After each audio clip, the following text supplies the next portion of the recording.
This is Insta360 X4, and today I'll show how you can change the shooting parameters on this camera.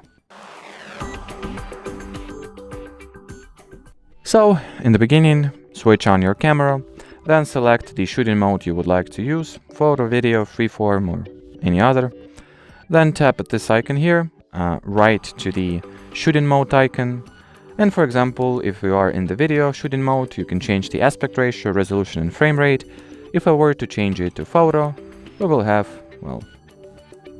ratio, aspect ratio, resolution, and timer instead of a frame rate, and so on. Each mode has its own unique, or not entirely, but still a few unique options depending on what this mode is designed for. And well, as far as this video goes, that'll be it. Thanks for watching, and bye-bye.